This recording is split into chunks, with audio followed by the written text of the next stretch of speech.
যে একটা দিনকে আমরা ভাগ করেছি, এই যে সকাল থেকে সন্ধ্যা এবং রাত্রি পর্যন্ত এই যে দিনটাকে আমরা দেখো 8 ভাগে ভাগ করি। কি আছে না, ডন। ডন মানে একদম উষা, একদম যাকে বলে একদম ভোরবেলা, সেই একদম পুরো 5টা 4টে 5টার দিকে একদম ভোরবেলাকে বলে ডন মানে উষা।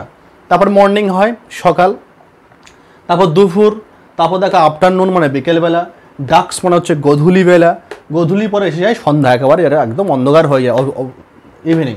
তারপর দেখো নাইট, নাইটের পরে আসছে মিড নাইট। দেখো এই 8টা ভাগে যদি আমরা ভাগ করি এবং এগুলোকে আগে কি কি প্রিপোজিশন বসে তার একটা সহজ পদ্ধতি আছে। আমরা যদি শুরু করি ডন মানে উষা, এখানে আমরা শুরু করলাম অ্যাড দিয়ে, ডন মানে উষা, উষার আগে অ্যাড বসে।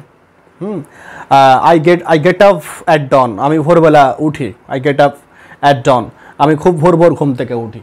তাহলে দেখো অ্যাট, একবার যদি অ্যাড বসি, অ্যাড ইন করে বসিয়ে যাও, at in, at in, at in, at in. যদি আমরা এই 8টা ভাগ মনে রাখতে পারি তাহলে কার আগে কী প্রিপোজিশন বসবে দেখো সহজেই কিন্তু আমরা মনে রাখতে পারবো। দেখো at dawn in morning, at noon in afternoon, at ducks in evening, at night in mid night. দেখো আবার ঘুরে ফিরে কী আসছে, আবার ঘুরে ফিরে এই ডন আসছে।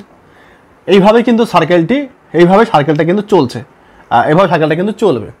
তাহলে তোমরা যদি এই ভাগটা মনে রাখতে পারো যে একদম উষা থেকে মধ্যরাত্রি পর্যন্ত এই 8টা ভাগ যদি মনে রাখতে পারো, আর শুরুতে অ্যাড বসে অ্যাড ইন বসিয়ে দেবে।